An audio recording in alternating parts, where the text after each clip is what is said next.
জিন্দাবাদ। আজকে নবাগতকে জানাই আমরা স্বাগতম, নবাগতদের জানাই আমরা স্বাগতম। ভারতীয় জনতা পার্টি জিন্দাবাদ। নয় হালালি কেন্দ্রে অনন্ত বর্মা জিতবে। নয় হালালি কেন্দ্রে অনন্ত বর্মা জিতবে। প্রদেশ সভাপতি রাজীব ভট্টাচার্য জিন্দাবাদ। আপনারা অবগত আছেন যে আগামী 12ই এপ্রিল ত্রিপুরা স্বশাসিত জেলা পরিষদের নির্বাচন, টিটিএডিসি নির্বাচন।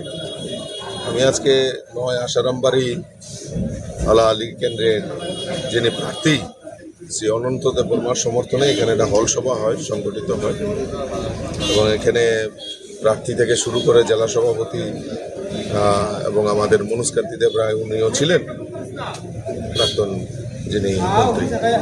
তো বিভিন্ন জায়গায় যে মানুষের যে উচ্ছ্বাস, মানুষের যে উদ্দীপনা, তার নিরিখে দাঁড়িয়ে বলতে পারি আমাদের মাননীয় মুখ্যমন্ত্রীও কিছুদিন আগে স্টেটমেন্ট করেছে যে 28 ভারতীয় জনতা পার্টি এবং আগামী যে 2026-এর যে এডিসি নির্বাচন হচ্ছে সেখানে ভারতীয় জনতা পার্টি ট্রিপল ইঞ্জিন সরকার করতে চলছে এবং বিপুল জয় ভারতীয় জনতা পার্টির হবে।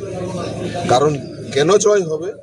কারণ মানুষ মোদিজির উপর আস্থা রাখে এবং মোদিজির যে বিকশিত ভারত, এক ভারত শ্রেষ্ঠ ভারত, আর তৎসঙ্গে আমাদের এই ত্রিপুরা রাজ্যের মাননীয় মুখ্যমন্ত্রী প্রফেসর ডক্টর মানিক সাহাজির নেতৃত্বে যে সরকার, এই ডাবল ইঞ্জিনের সরকার, এই রাজ্যের জনগণ, জাতি, জনজাতি এবং সমস্ত অংশের মানুষের জন্য যে কাজগুলি করছেন, তার নিরিখে দাঁড়িয়েও জনজাতিদের স্পেসিফিক যে তাদের যে ডেভেলপমেন্ট, বিকাশ, তার জন্য আমাদের সরকার কাজ করবে।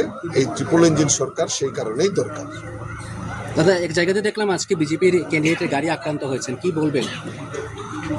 না, এইগুলি আমাদের প্রাক্তন যিনি মন্ত্রী, বর্তমান যিনি বিধায়ক, উনার মনুষ্কান্তি দেব, উনার গাড়িতেও ভাঙচুর হয়েছে। কিছুক্ষণ আগে পেকুয়ার জলা জন্মজয়নগরের মুজি দেববর্মার গাড়িতে হামলা হয়েছে। কিছুক্ষণ আগে এখানে যখন সভা চলছিল তখন আমার সঙ্গে ইলেকশন কমিশনের কথা হয়েছে যে 24 ঘন্টার মধ্যে আসামি অ্যারেস্ট করতে হবে, তাহলে তার পরিণাম ভালো হবে। হতাশাগ্রস্ত, আতঙ্কগ্রস্ত হয়ে গেছে। আমি আপনাদের মাধ্যমে জিজ্ঞেস করতে চাই, যারা মথা করে আতঙ্কগ্রস্ত হয়ে গেছে, আপনারা 5 বছরে এত জনজাতিদের জন্য এত কাজ করেছেন যে আজকে বিজেপির প্রার্থীদের, বিজেপির ক্যান্ডিডেটদের উপর আক্রমণ, কর্মীদের উপর আক্রমণ সংগঠিত করছেন। আপনারা বলেন শান্তি সম্প্রীতি, থানসা, কিসের থানসা? আপনারা তো দেখি একজন জনজাতি আরেকজন জনজাতির উপর আক্রমণ সংগঠিত করছেন। তাহলে থানসা কিসের শান্তি, কিসের জন্য আপনারা এই রাজনীতি করেছেন? তো এই ভাওতাবাজি করে এই রাজ্যের জনজাতিদেরকে বোকা বানিয়ে রাজনীতি করার প্রয়াস করছে। সেটা আগামী দিন জনগণ তৈরি হয়ে গেছে। এই ডাবল ইঞ্জিনের সরকার ত্রিপুরা রাজ্যে রয়েছে, আগামী দিন ট্রিপল ইঞ্জিন সরকারের জন্য আগামী এডিসি নির্বাচনে পদ্মফুল বিপুল ভোটে জয়যুক্ত হবে। যদি একটু প্রতিক্রিয়া দেন। আজকে আমাদের খোয়াই জেলা অফিসে আমার একটা কর্মসূচি রয়েছে, আমাদের আশারামবাড়ি হালাহালির কেন্দ্রে। তো যাওয়ার পথে জেলা সভাপতির নির্দেশক্রমে আমাদের জেলা কার্যালয়ে আমাদের প্রায় 35 পরিবারের 113 ভোটার আজকে ভারতীয় জনতা পার্টিতে যোগদান করেছেন। আমি তাদেরকে স্বাগত জানাই।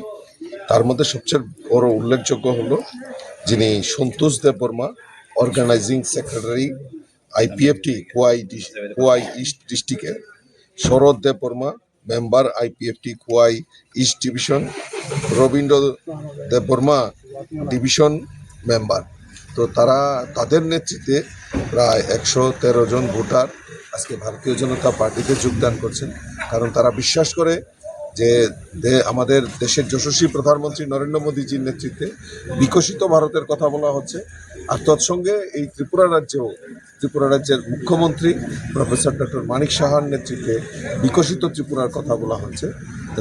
তাই আগামী দিনেও আমাদের এডিসিতেও ভারতীয় জনতা পার্টির নেতৃত্বে সরকার হলে এই ট্রিপল ইঞ্জিনের সরকার এই রাজ্যের জনজাতি বিকাশ হোক বা জনজাতি এলাকার উন্নয়ন হোক, তার জন্য আমাদের ভারতীয় জনতা পার্টি একনিষ্ঠ হয়ে কাজ করবে।